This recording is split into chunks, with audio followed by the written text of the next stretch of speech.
It's that mic drop moment when that sticky sweet and sour sauce hits that tender pork.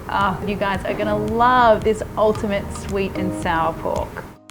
Okay, so first off, let's talk about the pork belly. I'm using pork belly because it's one of my favorite pork cuts. I love how tender and juicy it is, and yes, it's going to be a really quick cook. So I think a lot of the time when we think of pork belly, we think it has to be slow braised, but I'm going to show you a way that keeps the pork really tender. So first off, I'm going to cut my pork into just some more manageable strips because I want to take the skin off. This is not a skin on recipe. Yes, I love crispy pork skin as much as the next person, but the skin will toughen up in this quick cook scenario, so we need to take it off. Once you've got that strip of pork, you can just slide your knife in between the skin and the first layer of fat. Make yourself a little handle. Just hold your knife steady and then wiggle that pork skin right off. Now we want that pork into nice bite-sized pieces. And now we're gonna start layering up this flavor straight away. So I'm gonna get some soy sauce onto my pork because I'm gonna make a nice little marinade. And I just want some garlic as well.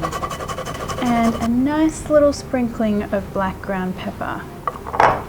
Okay, so I'm just gonna set that aside to marinate while I get my sauce ready. And we are gonna make a homemade sweet and sour sauce that is gonna beat any takeaway version hands down. So first off, I just want some brown sugar. And I love how simple and easy the sauce is to make. It's so quick. All right, and a little bit of white vinegar. And I want some soy sauce. And I'm using some pineapple juice. You could also use apple juice. It's just to sort of add a little bit of sweetness and a little bit of tartness as well. Now here's where the purists are gonna get a little bit cranky, but I'm gonna add some tomato ketchup. Now tomato naturally has a lot of umami. That's gonna give us great flavor. It's also gonna give us a little bit of color to our sauce as well. So it's not the purest version of sweet and sour, if there is such a thing. It's the ultimate version. So my ultimate version. So there you go. Don't hate it till you try it. And some Chinese 5-spice. So I'm using my homemade version. You can find the video for that on my YouTube channel, but store-bought's fine as well. And I just want to simmer this about 5 minutes until that sugar has dissolved completely and the sauce is thickened ever so slightly. Okay, that's looking good. And just to thicken everything up and make it really nice and super glossy, I am going to add some cornstarch that I've just mixed with a little bit of water.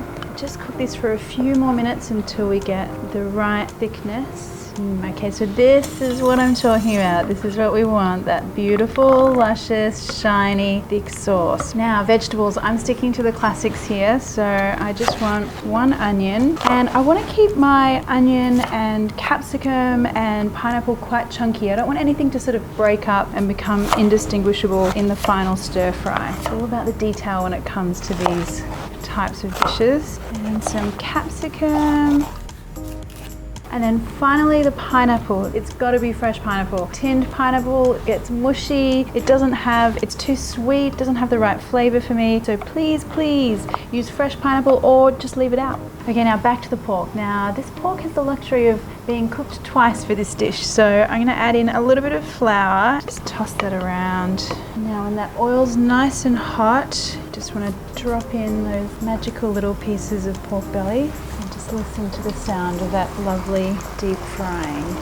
Now give you guys some space in here. I want them to cook evenly in that lovely oil. So I'm going to do this in 2 batches. And that flour coating, instead of a thick stodgy batter, is going to give us a much lighter, fresher dish. Now each piece is a lovely deep golden color, and you can see that it's nice and crispy on the outside. You want to take them out and drain them on some paper towel and resist the urge to eat the entire plate full before the cooking is done. Now let me show you why method of cooking is so genius for sweet and sour, because when I cut this open, you'll see that pork is perfectly cooked, and then look at that whisper of a crispy flour coating on the outside, and that, my friends, is what's going to soak up all of that beautiful sauce. Okay, so now we get everything together in our stir fry. I want a little bit of oil into my hot wok, get that onion sizzling. Now capsicum. I just like to give those guys a few minutes just to get a little bit soft. I still want a crunchy vegetable for my capsicum and onion, so I'm not going to cook this for too long, but just enough so that they're tender. Now for that delightful pork and my little pineapple pieces. And now for that lovely sweet and sour sauce. And a final touch of some chopped spring onion. The color, the gloss, the flavor, perfection.